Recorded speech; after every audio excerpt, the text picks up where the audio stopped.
Hey everybody, how's it going? Brbteabreak here with the first impression of Violett, a point-and-click adventure puzzle style game developed by Forever Entertainment. They made such games as Isabelle, an action RPG, and Teddy Flopper Ear Mountain Adventure. I've actually played the game through and I'm now recording after the fact because it's quite hard to play a puzzle style game while you're trying to commentate at the same time. So now, Violett's a usual point-and-click affair. There's your puzzles and you have to solve them obviously. You have some sort of inventory items and you need to backtrack every so often in order to complete some of the puzzles because you need all the pieces.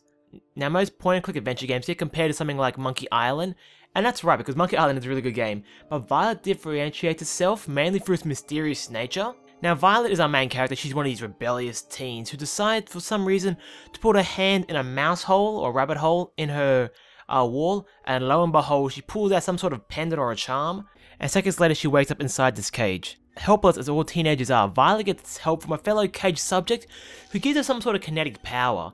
Now with these kinetic powers, you use them to solve all the mysteries and collect all these pieces of the charm back together to what you presume would take you back to your home. Now after talking about the mystery, you can learn a lot about this game, or you can learn as little as you want to.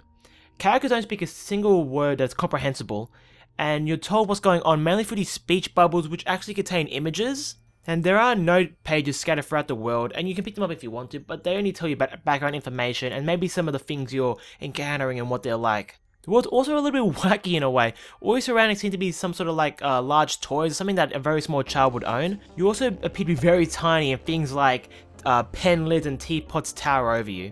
Now, I couldn't talk about Violett without talking about a soundtrack because it's kind of amazing. Now, you get the soundtrack for free when you purchase the game, so there's no reason not to listen to it. And there's a good mix of tunes here, and they're very well choreographed, I guess is the correct word to use here, against what's going on in the scene. But the sound actors, on the other hand, aren't as strong as the background music. The voiceover track here seems to just be someone talking and sped up very quickly, and just seems to be quite annoying at sometimes. And just general interactions when you lift, say, a giant pen lid and move it, or pick up a paperclip, it doesn't seem to have that that feeling of this massive weight you're lifting. It just seems kind of empty in a way. As with all point-and-click adventure games, you have to click in order for something to happen, and Violett does its best to help you see what is relevant on the screen. Puzzles usually require a series of steps in order to finish the puzzle, but some can actually be broken down into smaller parts. And besides it's your usual click affair when you're playing these type of games, some things you actually can click and hold, and then you can move your mouse in certain directions in order to use certain interactions. Now while this is nice, for example, to say to move a coat hanger from instead of left, you move it right, it usually leads to more frustrations than joys, and a lot of times you're trying to perform these actions on the mouse and the game just doesn't seem to want to work and you just get really frustrated. The art is 2.5D and it appears like Violett is rendered in After and she's some sort of 3D model, and this forces her to stand out against the backdrops, which is nice if you want to see where you are at all times and helps to show you that she doesn't really belong in this world, but at other times it leads to these strange differences in quality between herself and the foreground.